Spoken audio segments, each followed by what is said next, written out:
tenerlos hoy en esta jornada académica, donde esperamos ser una parte muy aportante para cada una de sus empresas. Porque para nosotros, como Grupo BIOS, queremos nutrir a todos desarrollando el campo colombiano y ser relevantes y articuladores de la agroindustria en Colombia. Por eso hoy nos acompaña una serie de profesionales que están a su disposición para nutrirlos de conocimiento y que esto se convierta en una interacción, porque ustedes también tienen mucho que aportarnos y se vuelva una jornada muy amena, muy enriquecedora para todos. Disfruten este espacio y que sea la primera de muchas más. Los que no me conocen, mi nombre es Germán Ortegón, soy el técnico de acuacultura de Grupo BIOS para la zona costa, para las marcas Contegral Finca. De mi parte y de parte del grupo empresarial les damos la bienvenida a esta primera jornada acuícola, en donde vamos a compartir experiencias con ustedes, en donde trajimos, digamos, de la mano a profesionales que van a compartir ciertas experiencias y ciertas herramientas con ustedes para que, digamos, que el gremio acuícola crezca en el sector, pues, del Atlántico y, pues, de la costa, ¿cierto? En el día de hoy vamos a presentar a nuestra primera conferencista, la doctora Marta Lucía de la Pava. La doctora Marta es bióloga marina con maestría en Ciencias de Desarrollo Rural, asesora en gestión pesquera y de acuicultura, con una experiencia de más de 45 años en el gremio acuícola. Ha trabajado en diferentes áreas de planeación, gerencia y administración, y el día de hoy nos acompaña con la charla de prospectiva de la acuacultura, mercados nacionales y de exportación. Por favor, le damos una bienvenida a la doctora Marta.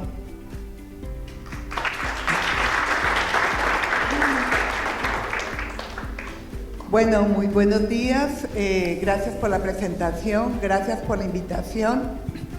Realmente es un placer estar aquí ante ustedes y acompañado de tan excelentes compañeros de esta exposición. Realmente, cuando a mí me invitan a que les hable de la perspectiva de la acuicultura en mercado nacional y exportación, realmente voy y busco varios significados también de la perspectiva. Pero la perspectiva es eso que necesitamos para, con base en la información, en la situación que tenemos, mirar las potencialidades de un mercado nacional y de exportación. Durante mi experiencia profesional estuve por más de 14 años exportando camarón salvaje, del Pacífico hacia mercados de España y Japón hace más de 10 años. Entonces las experiencias de tener ese mercado, de ver que sí podíamos, de ver que de Colombia sí podíamos llegar, entonces me llevaron a hacer esta propuesta de prospectiva. ¿Qué es lo que tenemos? ¿Cómo estamos en el mundo? ¿De dónde estamos partiendo aquí a nivel local? ¿De dónde estamos parados en una de las zonas donde la Unidad de Planeación Regional, la UPRA, dijo son una de las zonas con mayor vocación alta para la acuicultura y en especial para la tilapia? Qué interesante. He tenido la oportunidad de conocer la región, he trabajado desde Cartagena acompañando a la Corporación Paz y Desarrollo del Canal del Dique, entonces he estado en Santa Lucía, en el Guájaro, en San Estanislao, que a veces se me enreda la lengua para decirlo, pero realmente yo quedé realmente impactada por todo el potencial que tienen, pero es aquí donde los invito a que miremos, a que nos paremos aquí y miramos cuál es nuestra realidad, cuál es nuestro futuro y dónde estamos, cuál es esa perspectiva.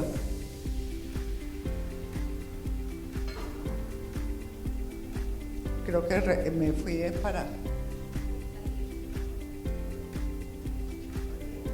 Bueno, hay un contexto mundial que vamos a mirar, una producción, y lo voy a decir un poco en voz baja. Tenemos problemas con los datos de producción. Yo traté antes de venir a esta conferencia de solicitar, por lo menos al primer semestre del 24, qué estamos produciendo. ¿Cuánto de tilapia nilótica? ¿Cuánto de cachama? ¿Cuánto de bocachico? ¿Cuánto de eso se va para seguridad alimentaria? ¿Cuánto podría ser de soberanía? Y la verdad, No, doctora Verena, me quedó un poquito difícil conseguir los datos, pero vamos a mirar cuáles son los datos de producción. Tenemos un entorno que es la perspectiva acerca de la OCDE. ¿Qué es lo que estamos? ¿Qué es lo que tenemos en la acuicultura? ¿Cuál es el consumo aparente? ¿Qué tan competitividad tiene Colombia y cuáles son esos retos? Entonces esta gráfica siempre la tenemos, pero ahora les pido que la interioricemos. Esta gráfica que siempre la vemos en todas las conferencias, donde dice en su pantalla, en la margen izquierda, está en azul claro hasta el 2022 cuáles son las capturas marinas. Todos los organismos, la FAO, el mundo está diciendo la pesca, lo que tenemos que hacer es propender para que se mantenga, no va a crecer definitivamente. Tenemos la captura en azul pequeñito como un río, precisamente la producción de los continentales. Tenemos que en 10, 15 años la captura de lo que teníamos en el río Magdalena pasó de 80.000 toneladas a 12.000 toneladas. Y la población ha crecido definitivamente. Tenemos, y hablaba con mi amigo Santiago ahorita, y lo miramos hace 2, 3 meses con el respaldo de la Embajada de Noruega. Hay otra oportunidad, hay acuicultura continental y hay acuicultura marina. Y nos presentaban inclusive de África el potencial que se tiene en acuicultura de algas. Entonces nos pusimos a mirar por qué si Panamá, que está tan cerca, tiene unos desarrollos tan interesantes en cultivo de algas, ¿por qué nosotros no? Y mira que ha estado creciendo y se ha estado abriendo. Es el rosado y finalmente lo que nos lleva a la reunión, que es lo de acuicultura continental. En el lado derecho, al 2032, la OCDE y la FAO dicen, señores, aterricen. Lo que nos tenemos para poder mantener la proteína animal es la acuicultura. La pesca, que es la de verde, se va a mantener, no va a crecer más. Y realmente tenemos el azul, que es nuestro. Entonces subámonos, como estamos aquí, como nos está dando la mano el Grupo BIOS, subámonos a la acuicultura, a ver qué podemos hacer.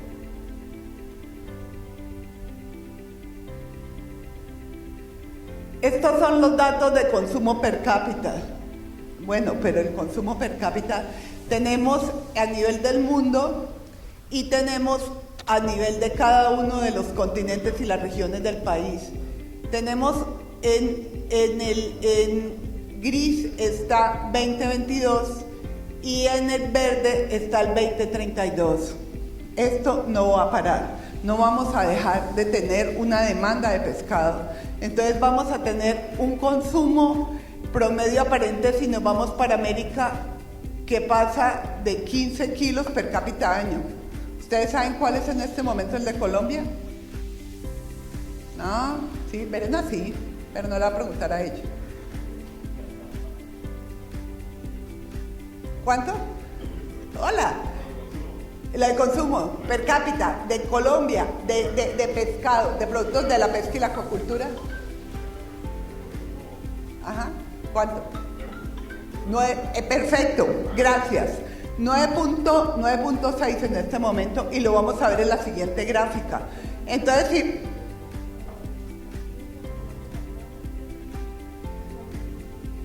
Ay, qué bueno. Pero es que se me adelantó. Ella siempre, yo tuve el honor de darle unas clasecitas a ella. Y ella siempre, toda la vida ha sido así, levantaba la mano y me la ganaba. Todo. Entonces, sí. Realmente, miren, ella acaba de decir una cosa muy importante. Si el consumo per cápita nacional es 9.6, el consumo per cápita de esta región es 40 y qué? 45 kilos por persona año. Yo en alguna conferencia, creo que era en Santa Lucía o algo, les decía, ¿cuántas veces comen ustedes pescado al mes? No, que no sé qué. Entonces se hizo un cálculo y llegábamos a eso, a 40, 45. Y les dije, hagamos otra cosa al revés. ¿Cuánto están produciendo en esta región? Entonces hacíamos el cálculo y ¿cuántos habitantes son? No alcanza ni siquiera para la mitad del consumo per cápita. Entonces es muy fácil, es la región del país donde hay mayor consumo per cápita, esa es esta región del Caribe. Entonces tendríamos el primer reto, atender esa seguridad alimentaria, atender por lo menos la población. Y después hubo un estudio que a mí me impactó hace muchos años, creo que lo hicieron en Chile, y es que el gobierno dijo, vamos a hacer el cálculo si nosotros promovemos el consumo de pescado en la población, se llama Genoma, no recuerdo cómo se llama. Promovemos el consumo de pescado en la población, invertimos para que los niños coman pescado, hicieron la proyección y paralelamente hicieron un cálculo de cuánto tenía que invertir el gobierno en salud para evitar que esa población cuando llegara no tuviera colesterol, triglicéridos y todo. La conclusión es que si invierten los gobiernos en tener la proteína adecuada, van a tener menos demanda en el futuro de necesidades para mantener la población sana. Entonces hicieron una gran campaña para aumentar el consumo. Creo que no lo ha logrado, ¿no? Chile está por el... ¿Cuál es el consumo per cápita en Chile? Bueno, pero está por el orden, mire, en América ni siquiera... Perdón, a mí esto me... En América ni siquiera tenemos... Colombia está aquí, 9.6. Mire todo lo que nos falta. Mire la oportunidad tan grande que hay. Bueno, voy a seguir porque a mí me encanta hablar y de pronto se me acaba el tiempo. Bueno. Esto lo dijo el de la FAO, el señor Annie Mathiesen de la FAO, dijo, se prevé que para el 2050, aquí a la vuelta de la esquina, vamos a tener 9.000 millones de personas, sobre todas las áreas con tasas de inseguridad alimentaria. Él no habló ni siquiera de soberanía. Y nosotros en esta región tenemos la posibilidad de fortalecer no solamente la seguridad, sino la soberanía alimentaria. Entonces, mire el cambio que él propone, lo que es 2012, en azul está lo que sería el consumo proveniente de acuicultura y esta es la gran proyección que ha hecho la FAO. Entonces, le están apostando y nos han dicho a nivel del gobierno, yo en este momento estoy también con el Viceministerio de Desarrollo Rural del Ministerio de Agricultura para revisar la política de pesca, pero el año entrante se va a revisar la política en acuicultura y lo que han dicho es, vámonos por esto, revolución azul. Pero como esta no es la conferencia, los dejo para que después asisten a la siguiente de BIOS para que es Revolución Azul.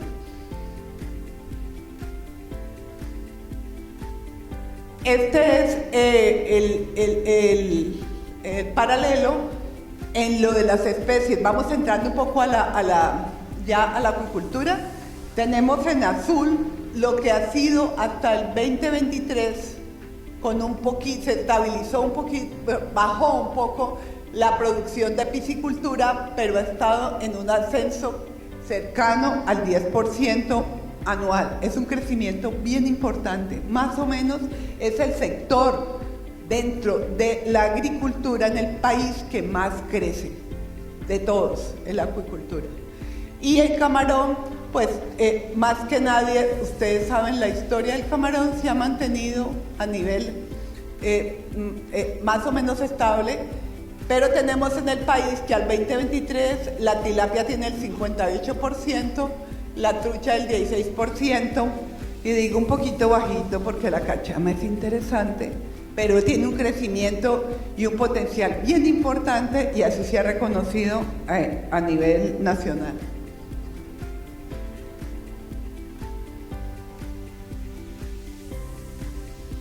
Cuando hablamos de consumo per cápita, esto es muy interesante, este estudio que hizo la UPRA, cuando hizo el plan productivo de ordenamiento para Colombia. Entonces hizo una diferenciación de cuál eran las especies donde se estaba aportando para llegar a este nuevo 9.5 que oficialmente se publicó por la UNAP para el 2022. Dijo 1.7 kilos viene de la tilapia, 0.55 de la trucha, 0.77 de la cachama, 0.25 del camarón de cultivo y 0.16 de especies nativas, que aquí estaría diferente esa composición porque el bocachico creo que para ustedes es importante para seguridad alimentaria.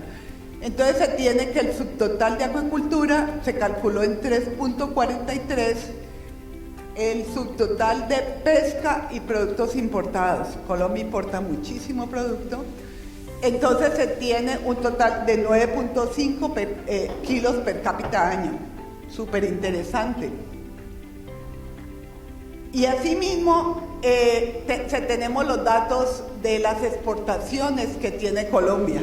Y ahora van a ver qué interesante. A uno le fascina, como cuando juegan fútbol, y aquí hacen mucho, ver a Colombia en primer lugar. Y vamos a ver que Colombia en primer lugar es el primer exportador hacia Estados Unidos en este momento de tilapia. Y que cerca está Estados Unidos de acá, ¿verdad? Entonces aquí tenemos tenemos los datos del 2014 al 23 de cuáles son las toneladas producidas en tilapia, trucha, camarón de cultivo y el total de la acuicultura.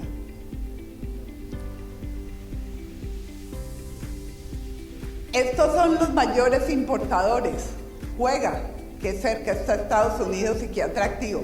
Si hacemos un poquito de esfuerzo, si miramos las certificaciones, ustedes tienen una gran ventaja del resto del país, y es que la logística que tiene la costa, que tiene el Caribe, es mucho mejor que cualquiera de las zonas del país. Es mucho más fácil, sería exportar producto fresco del Caribe a Estados Unidos que lo que le tocó hacer, por ejemplo, a Neiva, a Huila, a Meta, y para poder llegar a este mercado de producto fresco. Pero se logró.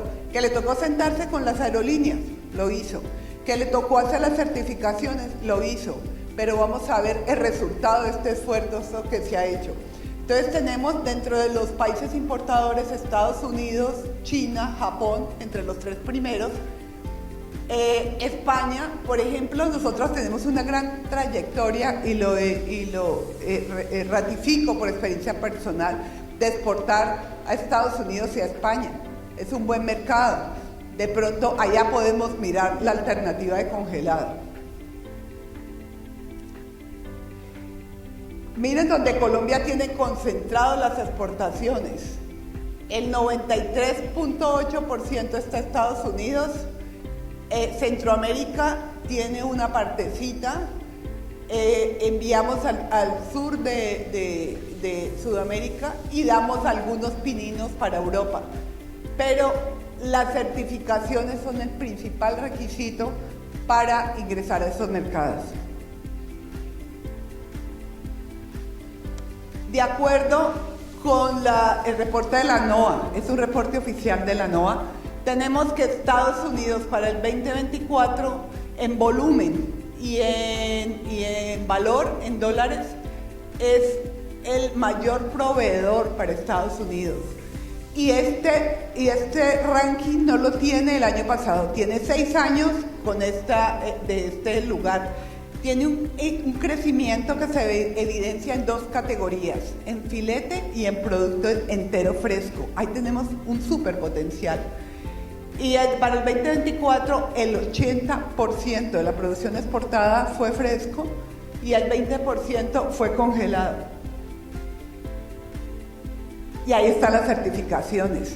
Siempre tenemos que trabajar con la cadena de valor. Es tan importante lo que ustedes hacen en la finca, como lo que hacen en el proceso, como lo que hacen en la comercialización y en la entrega del producto final. Pero también la cadena de valor tiene que ver con algo que es muy importante y ahora es el entorno, no solamente la parte ambiental, y lo vamos a ver, consumo de agua, CO2, sino también el entorno como enfoque de género, equidad de género, todas las condiciones de la población. Entonces, y la trazabilidad va desde el alimento, desde lo que se le da. Entonces, estas son todas las certificaciones y la verdad es que yo siempre me enorgullezco de nuestro sector de acuicultura en el país, lo que han hecho y lo que han liderado para tener certificaciones y poderlas, no las desarrolla, pero sí las implementa. Entonces tenemos en semilla, perdón, a veces es que se demora un poquito para retroceder. Aquí, gracias. Tenemos en semilla certificaciones como BAP, ASC, Global Gap. Tenemos que certificar la calidad de la semilla, es súper importante. Entonces, de aquí parte la producción y lo saben mejor que nadie. Para el engorde tenemos estas mismas certificaciones. El alimento balanceado tiene certificaciones como la de BAP y el Global Gap. La cadena de custodia, eso es súper importante. Ustedes no saben lo que sufre uno cuando manda una exportación y tiene que, porque hay puntos que se le salen de las manos, la aerolínea, el manejo, se cierra un puerto. Esta cadena de custodia, desde que el producto está de semilla hasta que llega al consumidor final, es muy importante. Hay un sello social y ya se habla de un Fair Trade Center y un sello de origen para que el producto, y aquí sería muy interesante, que el producto certifique que sea producido, manejado, comercializado con las mejores condiciones sociales de los piscicultores. Tenemos en las plantas de procesamiento, ese es un gran vacío que tenemos y lo hemos hablado mucho con Verena y en otros escenarios. Necesitamos plantas certificadas para poder hacer esa exportación, para poder hacer tanto el sacrificio como la manipulación. Y aquí hay otros sellos que realmente lo que hacen es fortalecer la calidad del producto. Yo creo que en sellos después vamos a tener una ayudadita, ¿no, doctor Santiago? Pero entonces es importante para que vean, esto no es inalcanzable, pero la fortaleza de tener una certificación es tener datos, es tener trazabilidad y es tener evidencias. Y ahora es muy fácil, lo hablábamos con el café con Verena, ahora con inteligencia artificial, con los datos, es muy fácil, pero tenemos que tener tenemos que apropiarnos de eso. No me va a tener tanto en la línea del tiempo, pero es muy importante, como desde el 2007 empieza esta línea de tiempo de certificaciones, después con la cooperación alemana, la GIZ, Alemania empieza a hacer una asistencia técnica en el 2012 a través del modelo de Global Gap. El 2016 obtiene las 3 primeras certificaciones. Después, en el 2018-2020, se empieza a pensar y se ve que es muy importante el modelo de clúster, el modelo de asociatividad, el modelo de trabajar no de manera individual, porque es difícil, entonces empiezan a trabajar en ese modelo a nivel de clúster. En el 2022 ya empiezan muchas más certificaciones, en las cuales se incluyen las sociales, y en el 2024, y esto es importante porque Colombia ha empezado hace una semana, el Ministerio de Trabajo presentó por primera vez desde la Dirección de Riesgos Laborales del Ministerio de Trabajo identificación de riesgos laborales para pescadores y para acuicultores a pequeña escala. Entonces, esto nos permite ver que vamos también a certificar hacia la certificación de sostenibilidad con salario digno, con trazabilidad y a seguir con todas las certificaciones para el Global. Aquí tenemos en Colombia una gran profesional en este campo que creo que todos la conocen, que es la doctora Sara Patricia Bonilla, y ella ha trabajado muchísimo en esto y la verdad es que es muy interesante empezar hacia esas certificaciones.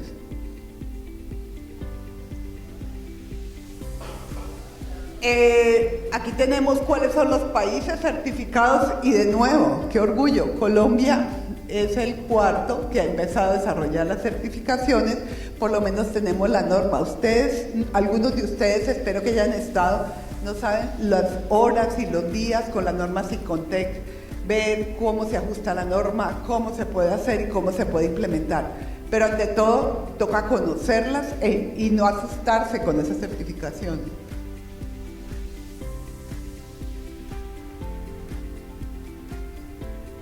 No sé por qué es que se demora un poco. Esta es la realidad de Colombia y para esto tenemos que trabajar. ¿Cuáles son las plantas? Y por cada uno de los sectores, las plantas que tiene el país con plantas de procesamiento con HACCP. Para poder exportar necesitamos tener en INVIMA las plantas registradas y certificadas. Tenemos, de acuerdo al estudio que hizo GEMAP del 2023 de la doctora Sara Patricia, tenemos para plantas de camarón 2, para plantas de atún 2 en el Caribe. En el Caribe solamente hay plantas certificadas de atún y una, creo que de camarón, pero no tenemos planta certificada para pescado, para tilapia. Tenemos que se avanzó mucho para poder exportar, para podernos exportar a Europa, y ahí estaba, me tocó al frente, nos tocó certificar los barcos camaroneros como plantas de proceso. Entonces, por eso hay 3 barcos camaroneros certificados de camarón de aguas someras y profundas. Los 12 barcos atuneros, los únicos 12 barcos atuneros de bandera colombiana están todos certificados y no va a haber más barcos de bandera colombiana para captura de atún en el Pacífico. El barco carguero Orión, que es de atún, y para tilapia tenemos 6 plantas en el país. Para tilapia están en Huila, Meta, creo que Antioquia, no recuerdo dónde están las otras, 5 para trucha, 1 para camarón de cultivo y 1 para pescados. Tenemos que trabajar, señores. Ojo, este es un gran reto de región, es un gran reto de ustedes, del gobierno, de los inversionistas, pero para abrir el mercado hay que trabajar en esto. Esto lo conocen ustedes mejor que yo, pero quería traerles los datos en general. ¿Cuáles son los análisis promedio sectorial del Huila? Aquí de pronto tienen otros datos. Doctora Verena creo que hay, o Ricardo, tú conoces de pronto los datos, pero en promedio se habla que el rendimiento del filete es el 32%, cabeza 24%, esqueleto 16%, vísceras 13%, agalla y escamas 7%, piel 6% y recorte en 2%. Cuando yo tengo que dar estas cifras, siempre cuento una pequeña anécdota. Yo tengo oportunidad de ir más o menos frecuentemente a Canadá, porque ahí está mi hija, pero cuando yo voy a la tienda de mascotas, el producto más vendido es un hueso que hacen con la piel de pescado. Los perros se enloquecen y tiene una cantidad de nutrientes. ¿Y la piel de pescado que hacemos nosotros acá? Sé que tiene unas características, pero lo hacen un rollito y lo venden. Y yo fui con la mascota de mi hija y fue increíble. Entonces les digo, en este momento la FAO nos está llamando. Los subproductos, a veces, creo que la doctora Sara Patricia me dijo, a veces la utilidad no está solamente en el filete. Ahí tenemos una utilidad marginal en otros productos que también es muy importante utilizarlos. Aquí tenemos el análisis promedio para la tilapia entera, rendimiento de la tilapia 65, vísceras 14, agalla, escamas 9, y hay algo muy importante, la reubicación en el mercado nacional, local. Nosotros podemos darle, creo que no se pierde y aquí menos, aquí falta producto para demanda. Esto es muy importante y cada vez va a tener mayor fuerza. Esto es algo que nos tenemos que aprender en todos los espacios y se los pido. La acuacultura no consume agua, la acuacultura usa el agua. Entonces, para poder hacer una formalización y nos tengamos la oportunidad de sentarnos con las autoridades ambientales, con la CAR, con todo, es poder tener el modelo de consumo de agua y que permita hacer una formalización más rápido. La formalización es lo primero para llegar a esto. Tenemos que tener el permiso de cauce, permiso de vertimiento, pero la parte fundamental es los litros de agua usados. También tenemos para pescado, mire lo que es la cantidad de CO2 producidos por kilo de pescado. Si miramos con toda la proteína, es la de menor consumo, y esta es la medición de la huella de carbono. ¿Cómo la calculan ahora? No me van a preguntar, pero bueno, ya les van a decir acá, pero por eso les digo, antes de que me pregunten, no van a subir la mano cómo sube la huella, porque no lo sé, pero sí importantísimo es estos tres elementos. Hablábamos certificación en calidad, en semilla, en alimento, parte ambiental y parte social. Esas son las fortalezas para poder vender el producto en los mercados. Esta es el factor de conversión, el menor para pollo y pescado.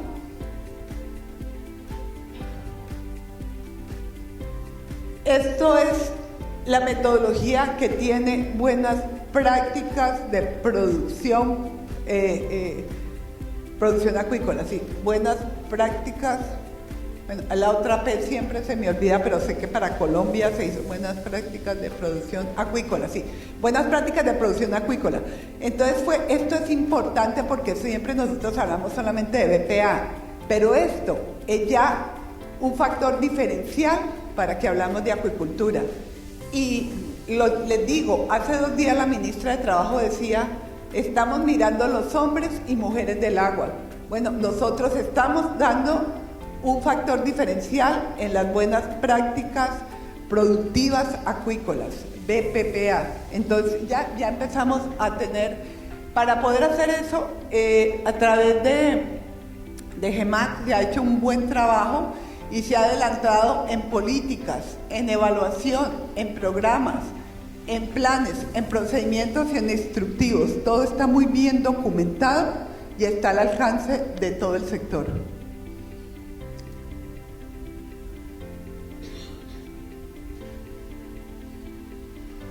En política pública, que es mi fuerte, en política pública tenemos que para acuicultura, con la FAO se hizo el Plan DAS, un Plan DAS que se va a actualizar el año entrante, que es muy importante. Uno tiene que estar, no solamente la fuerza de región, sino tener un buen marco, una buena sombrilla.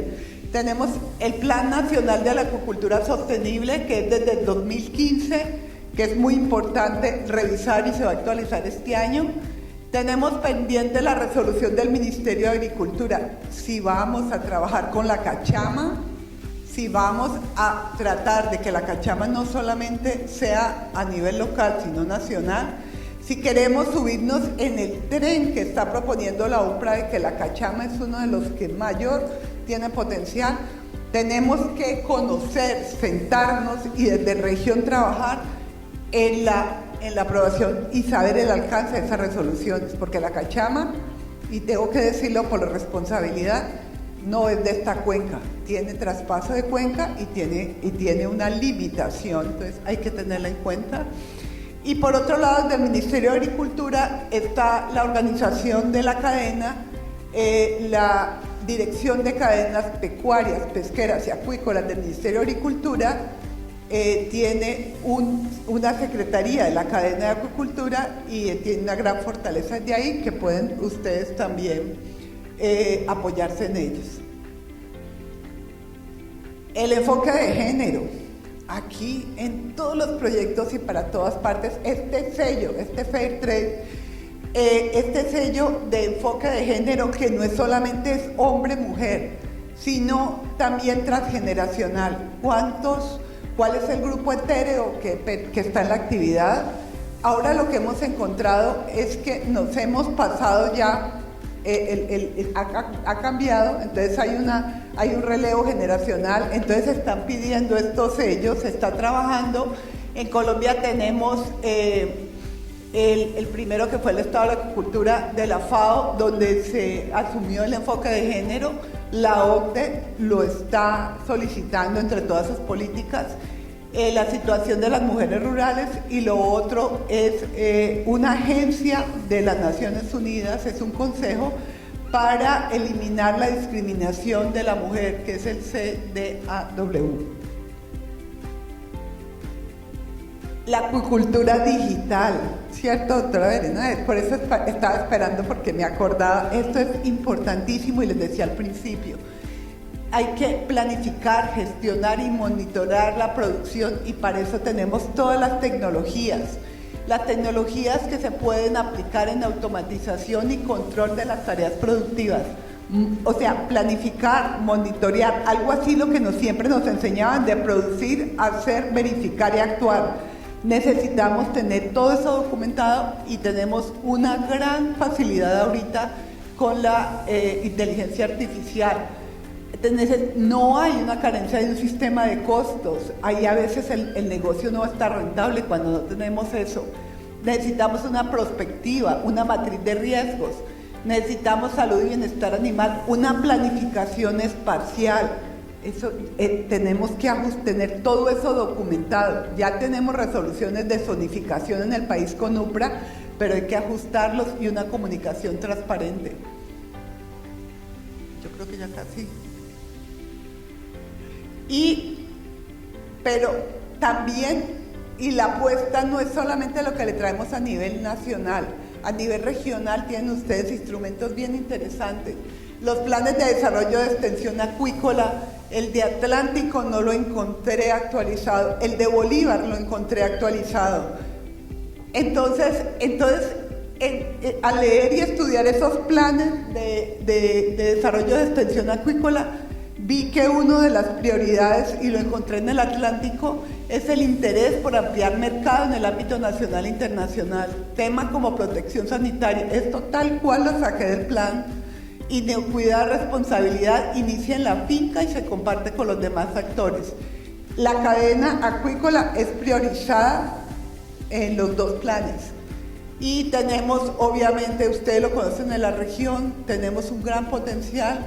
Hay limitaciones de agua porque el Guájaro aparece ahí, no quiere decir que tengamos agua todo el tiempo, sé que las hay, pero tenemos los planes de desarrollo municipal, que por ley 2268 del 2022 quedó como ley que los municipios de todo el país que tengan vocación acuícola tienen que, entre los planes de desarrollo, incluir su plan de desarrollo.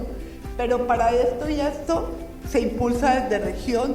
Está priorizada esta zona del país de altitud alta, y en el plan de UPRA que salió el año pasado, dice, hay una ausencia de estudios sobre comercialización de las especies contempladas en el plan para identificar la estructura, procesos de formación de precios, márgenes y calidades, con el fin de determinar debilidades y oportunidades y establecer datos de la relación calidad y precio. Tenemos todas las herramientas nacionales, regionales y locales. Hay que utilizarlas. Y por último,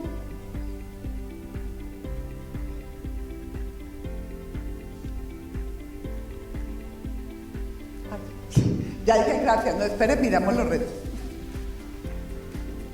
¿Qué se me pasa? Es que está durito. ¿Vio?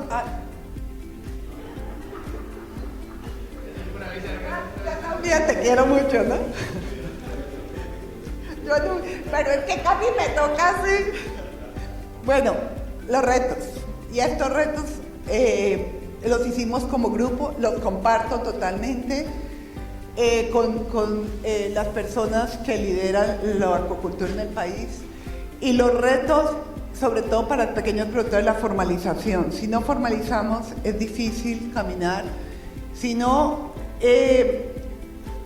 nos apropiamos, incluimos, implementamos y digitalizamos todas las buenas prácticas de producción acuícola para aumentar la competitividad, es difícil. Si no tenemos las plantas de procesos certificadas con HACCP, es más largo el camino. Hay que definir acceso y participación en mercados competitivos. ¿Cuánta parte de la producción local la necesitamos para atender la demanda local, que es un mercado interesante? ¿Y cómo podemos hacer un modelo entre mercado local y mercado internacional que nos permita tener ese equilibrio y atender las variaciones, por ejemplo, cuando el dólar fluctúa, suba, baja, esa operación es bien importante. Fortalecer los esquemas asociativos, los invito a que miremos como clúster. Los grandes y los pequeños hay que darse la mano y poder identificar estas fortalezas, revisar modelos de economía a escala regional, evaluar la logística regional. Ustedes tienen excelente logística, como les decía, para pensar en un mercado de exportación. Creo que hay que sentarse con las entidades, porque yo he visto muchos sitios donde pueden producir acuicultura, pero las vías secundarias o terciarias son terribles, y si hay invierno no entra un carro, y si hay no pueden llevarle el alimento. Entonces esto tiene que ver con sentarse, Ministerio de Transporte, Invías, Gobernación, cuáles son las vías secundarias en las cuales necesitamos inversión para sacar. Eso no depende de la calidad del producto, depende de un tercero, pero es muy importante esta logística regional. Realizar sistemas de costos ajustados a la realidad del cultivo, cuánto nos cuesta el alimento, dónde está la semilla certificada, el alevino en buenas condiciones, y formación del personal que interactúe en la actividad. Yo ya aprendí, facilito. Muchísimas gracias a todos ustedes y de verdad hasta aquí fue mi presentación. Preguntas. Doctora Marta, muchas gracias por tu intervención, por compartir las experiencias de todos estos años que tienes en el gremio.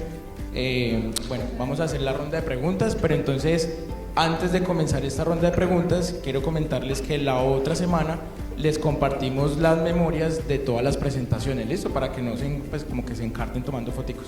Eso lo van a tener en el WhatsApp, la otra semana se los compartimos con un link, ¿vale? Entonces ahora sí comenzamos la ronda de preguntas. Por favor alzan la mano y las otras que van para el QR las vamos leyendo, ¿listo? ¿Quién tiene preguntas? Quedó muy claro o muy confuso, cuénteme. Allá hay una pregunta.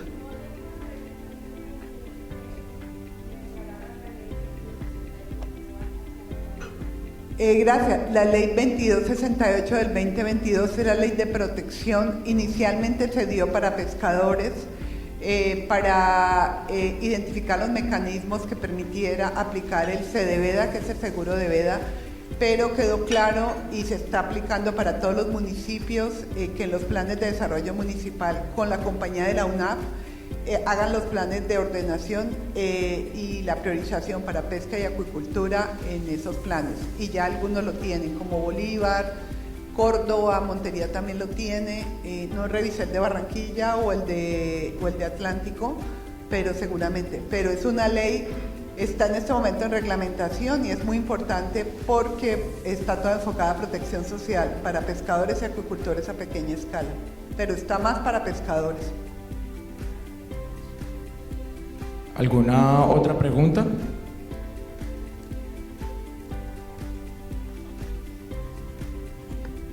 Marta, no sé si está al tanto, Sara armó un portafolio de aplicaciones para que los pequeños acuicultores puedan desarrollar toda esta parte de buenas prácticas, pero yo veo que eso solo lo están diligenciando en el Huila. ¿Hay alguna proyección de que eso pase a hacerse en la Corte? Sí, Verena, realmente ella es la persona que está liderando y acompañando el Grupo BIOS en el tema, y el compromiso con las jornadas es que tengan acceso donde se están haciendo estas jornadas. Eso quiere decir que sí, que para la zona sí van a tener acceso y se lo transmitiré personalmente. ¿Alguien más? ¿Tiene otra pregunta?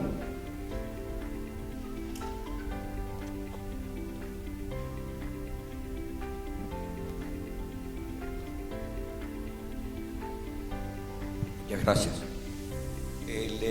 Entendí que en el río Magdalena pasó la producción de 80 toneladas a 12 toneladas. 80.000 toneladas a 12.000, Okay. de captura. 80.000 a 12.000. Primero, ¿en qué unidad de tiempo? Y segundo, si se conoce la razón por la cual hubo esa disminución. Sí, en el lapso de tiempo estamos en un periodo de 10 años, que es lo que se está evaluando del 2015, entre 10 y 15 años, pero se está evaluando del 2015 hasta el 2025, más o menos la caída de la producción en el río Magdalena, principalmente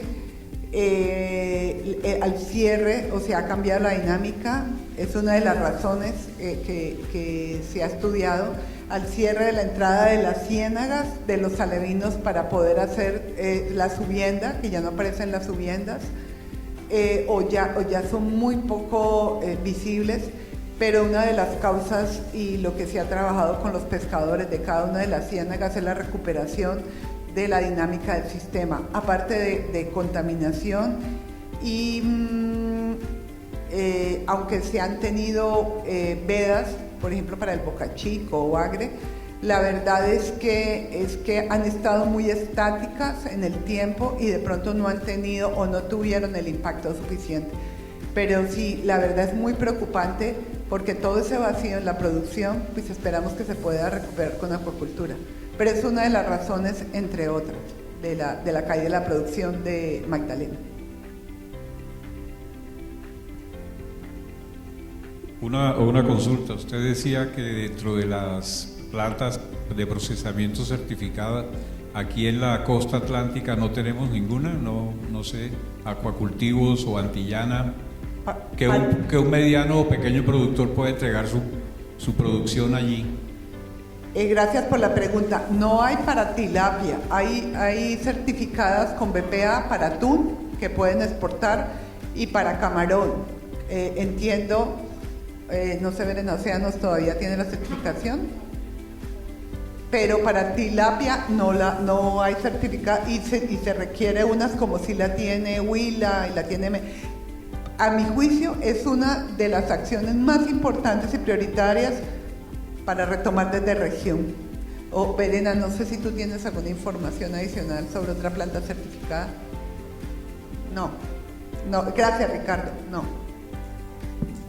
¿Alguna otra pregunta o no más? Doc, tenemos unas preguntas en el QR, entonces te las iré leyendo, ¿listo? Dale. La primera dice, ¿qué tan lejos se encuentra la zona de pensar en certificaciones y qué se debe hacer para que los pequeños productores, digamos que se acerquen a estas certificaciones? Yo creo que ninguna región y más esta que tiene una vocación está lejos de empezar la certificación. Para empezarla es primero tener la capacitación, conocer cuál es el alcance de cada una de estas certificaciones y empezar a trabajarla de la mano, inclusive yo siempre hablaba de clúster, de la mano de los que están en la región. Una de las fortalezas que ha tenido Huila y que yo le reconozco es que FEDEACUA, que es la Federación de Acuacultores, empezó allá en la región. Ellos son los que han liderado, ellos son los que han traído los expertos y desarrollado las certificaciones. No son difíciles. Para mí el corazón de una certificación es precisamente tener datos, monitoreo y digitalización. La trazabilidad de la información permite, creo que esto parte de la voluntad de la región de hacerlo y de iniciar ya de los actores que están en la región. Listo. Y continuamos con otra pregunta en donde digamos que enlazo algunas preguntas muy parecidas que nos hicieron sobre tema de exportación principalmente de cachama en dos partes del país.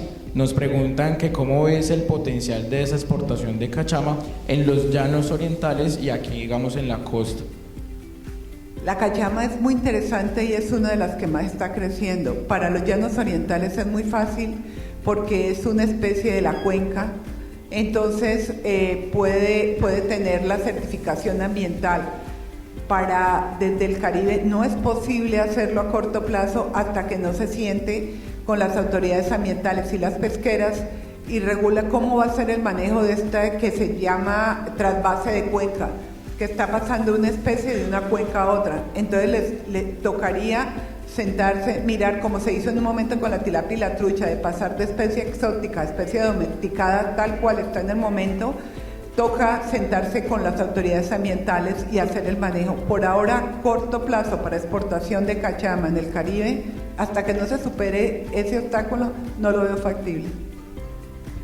Listo, Doc, muchas gracias.